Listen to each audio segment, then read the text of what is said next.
So I believe that everybody is wrong about niches and niching down on YouTube, especially as coaches or educational creators trying to grow your brand and business.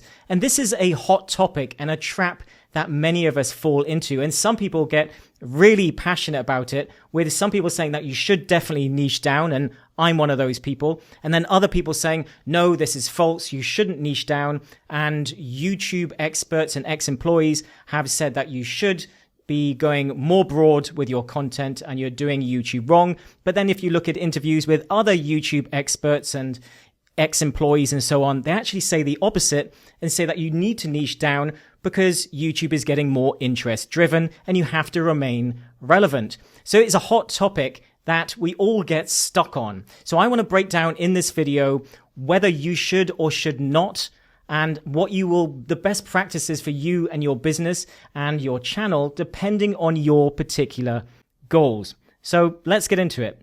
Now, the first thing I want to show you is a couple of examples of people in my sort of niche, or should I say YouTube experts, who are talking about not niching down. And this has become a trend that I'm seeing more and more. It's a topic that has come up in our community, and I just think it's one that we really need to clarify and understand, especially as business owners. And it's them saying that you don't need to niche down and that you shouldn't niche down because you want to be free. And this has always been the argument. As a creative, you want to be free to create videos on any topic you want and to tie those back into your content. And there's an issue with this, which we're going to get into very soon. But what I do agree with these guys, and no shade on them, I think they're fantastic YouTubers, really, really good at what they're doing. But what I really do agree with them is the mission part or the movement part. This is really important. If you can do this with your channel and your business, you will get more sales. People will be more passionate about your content. So having a mission or a uniting goal for your channel that everybody's working towards, and also a movement which is based around your vision, your beliefs, and your values, will draw people who have those shared values and that shared vision, and they will be more passionate. So I think these are key and important points to understand. But by definition, if you're going to unite people around a common goal or a common mission, that actually is going niche. You're getting more targeted. So you aren't going as broad. So you are actually niching down. And I would say that these guys are all making similar videos on the same topic, saying the same thing, but they're also tweaking the titles of other YouTubers saying slightly different things. The main thing I would say that is working for these guys is their amazing video quality, their ability to tell stories, and their change in format. So I think that's a nice little tip. They're doing a different format from perhaps not sitting in the office. They're using different tones in the video to give it more cinematic feel, or recording outside. So these format switches can give you novelty and is a great way to potentially get more views. But the key things I would take away from their videos is the mission and the movement. But this kind of this top of funnel, this more broad, omnipresent type of way of doing marketing is nothing new. And it's this kind of mentality that we feel like we have to be everywhere. We have to be everywhere, and we almost need to turn our life and business into a TV show where we are everywhere. We're on every platform. We're on Shorts, we're on long form, we're on all of the social media platforms. And it's almost like the Coca-Cola model where we just want people to see us all of the time. And there's a great guy who's a rising star as well in his own making, and his name is Caleb. Now, Caleb used to work for Gary Vaynerchuk and then Alex Hormozi. And if you hear him speak, he speaks very much like Alex Hormozi now. You can see the influence there. And the beliefs in terms of marketing are very much the same. And the guy is very good at what he does. Very good. I highly recommend that you check out his channel. However, even he is saying that there's an order to things and what you should do in the beginning versus later on. But then he talks about mixed formats, mixing things up. It's bringing in more of your personal life. So he wants to be able to talk about his motorbikes and so on, and bring in the different elements to build in more of a personal brand because he has multiple interests. And it's this kind of omnipresent where you're everywhere. Now, the issue with this is that we don't have the resources, skills, and also the authority of this guy. So we can't potentially do what he's saying. but is the ultimate end destination of trying to be a large influencer, let's say like Gary Vaynerchuk or Alex Hormozi, then yes, this is the strategy that you want. You want a broader kind of view of things. And this is what people often call the top of funnel. And the idea is that the top of funnel is very broad. It's where you have all of your interests. Some people will be interested in some of your videos and other people won't be, but you're bringing lots of people in and you're just trying to go as viral as possible, get as much attention as possible so that you can then, with the view and the idea of filtering the most warm people all the way down to the bottom of funnel. So here they get to know you a bit more. Maybe they've got an interest in more of the topics that you're doing. And then at the bottom is the most red hot people who are absolutely fans. They want to potentially work with you. And these are the ones that are the best match to convert. They probably watched a lot of your content. They actually agree with you on most of your videos. They watch most of your videos and the overlap is the highest. They are the best match to convert into potential clients. Now, this has been argued as the Joe Rogan effect, shall we say. The way that Joe Rogan does things is he likes aliens, he likes MMA and fighting, he likes comedy, he likes health, he likes politics, he likes so many different things. And the argument is that some people will come for a couple of things, some people will come for a number of things, and then you've got the red hot people in the middle that will come for all of these topics. They actually are interested in all of the different topics. And they say that Joe Rogan didn't niche down. Well, he's Joe Rogan. But also, if you look at this in a different sense, doesn't that make him an influencer? So this would be more, in my opinion, as the influencer model, where it's more about him and his interests than it is about the goal and the outcome of what the people want for watching your content and coming to your business. So we have to ask ourselves, what is the hero of your business and your channel? Is it you? In which case, aren't you an influencer? Because if it's about you, then people are coming for you, not as much about what it is you're helping, the problem that you're solving within your channel or business. And this is where I think we need to speak about the N-word here. And relax, it's not that N-word. The N-word is nuance. Nuance is something that we don't use nearly enough. It's not a word that's used nearly enough. Because the nuance of how you do your business and what your goals are for your business and what your mission is will be completely different from other people. If it's an influencer channel and it's a podcast where I'm speaking about all of these different topics and you can jump in and out as you like, some content you will like, some you won't, but you're coming more for that person because you like them because they're an influencer. Well, that for me is the influencer model. And yes, that's a great one in terms of personal branding, and he can sell multiple things, and he doesn't sell any one thing in particular because he uses sponsorship and so on. So that's the influencer model. And if you want to do that with your YouTube channel, then by all means, go broad, make it more about you, your interests, and so on, with the shared common values that you have inside. And that's great. Go viral. Do your thing. Go as broad as you can. But if it's about the problem that you solve, so let's say there's a channel that I like called Low Back Ability. I've always got a bad back, but this guy helps me get out of it. His whole channel is about helping people fix their lower back pain. It's about exercises, his program, and just everything is about that. Then stories of clients and so on. But he is passionate about this, and it's a mission, and it's a value, and he has beliefs that the system is broken and we need to change things. So he has a mission.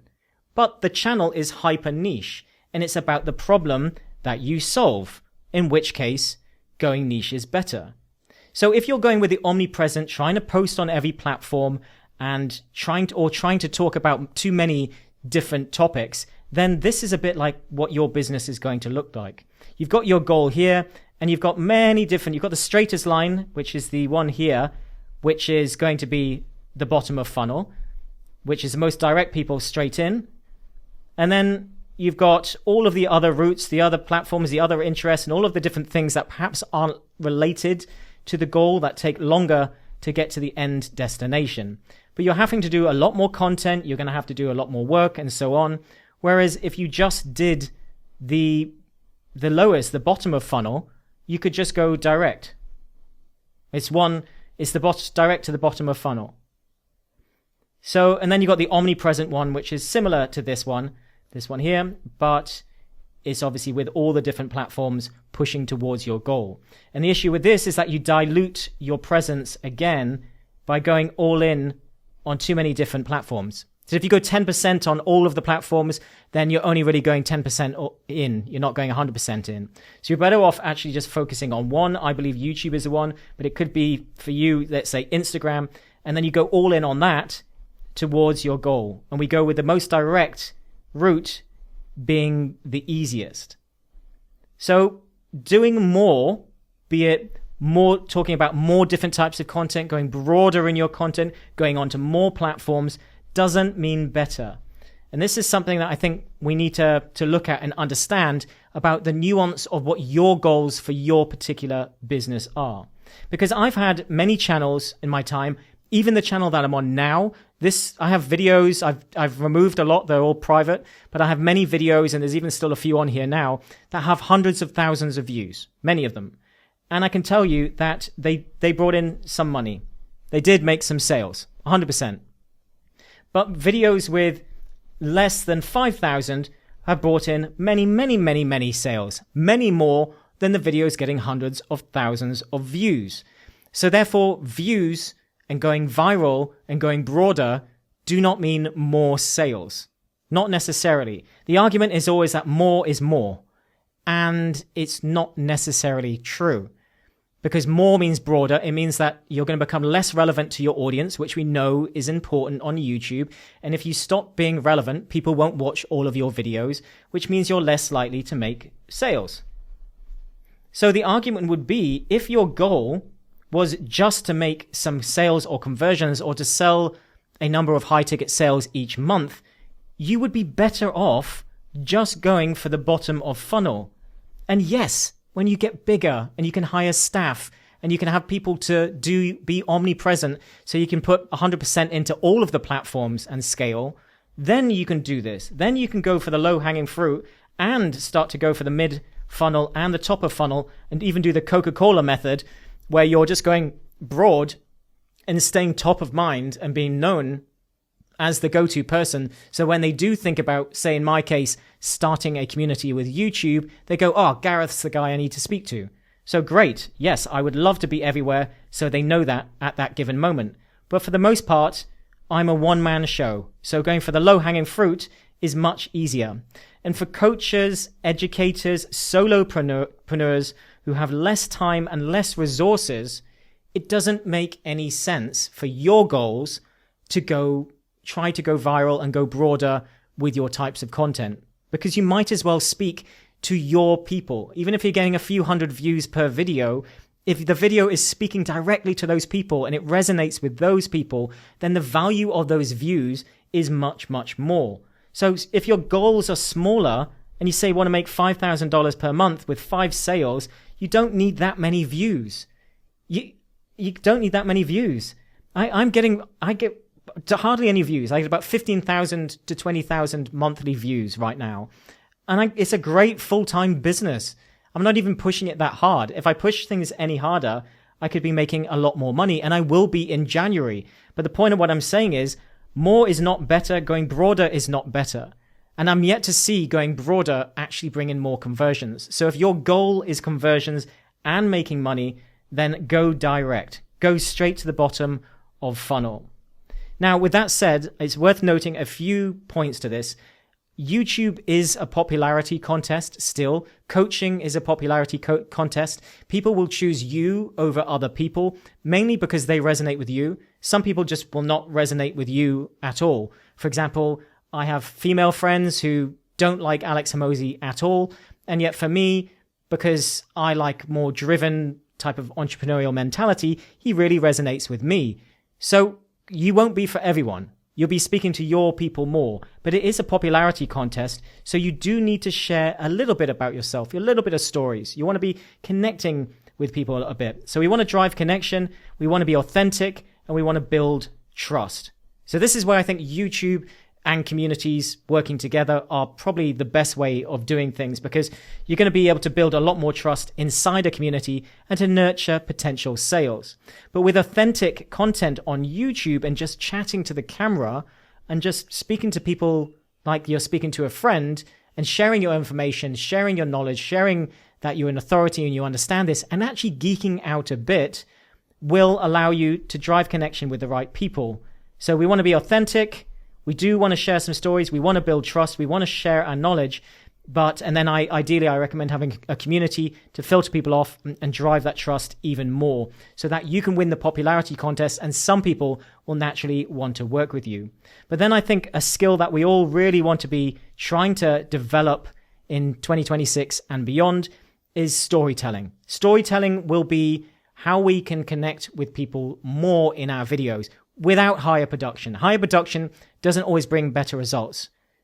Value is subjective and quality is subjective as well. So we want to use stories. These can be mundane stories from day-to-day things. They could be stories about your business, client stories, but we want to use stories and examples more. So even if it's not a story, you want to use an example that simplifies that. But if you use a personal story, and you can decide how deep you go onto the personal side. I know some people don't feel comfortable with that. But this is how we build connection, especially with a personal brand on YouTube. So especially if you're getting your face out there, connect with people, open up a little bit. You don't have to open up a huge amount. As I said, it can be day-to-day mundane stuff. You don't have to talk about your family if you don't want to, but you decide on the experiences that you're sharing. The more relevant they are to what you're talking about, the better, obviously. But we want to stick and relate most videos. So even if we are telling a story about something in our life, so I could be talking about motorbikes and so on, as long as it's related to and ties directly back to the main hero or the main character of your channel, which for many of us is going to be the problem that we solve rather than ourselves, then we always want to make sure that we're tying videos back to that so we remain relevant to our audience. So again, using mundane or simple stories, I will potentially make more videos on this as I learn stuff in future and I get better at it myself. But then after that as well, sharing your mission, your goals, and your vision. So your overall values of who you are, and then also the goals and the values and the vision of the future that you believe in. You want to share those as well, because those will get people to connect. So if, for example, I believe that in freedom and being able to work from anywhere in the world and not having to work full-time hours and being able to charge what you're worth and so on, maybe I'm not giving a good example there, but whatever your vision is of believing how life should be or how a business should be, and maybe it's different from what most other people are saying, then you want to share that vision and that mission as well, if you can, in the videos, just as the examples I showed you at the start. Now, I hope you found value in that. If you did, hit the like button. And as always, if you'd like more help growing your channel and your business with YouTube and Skool together, then all link to our free community in the video description. Thanks for watching. I'll see you in the next one.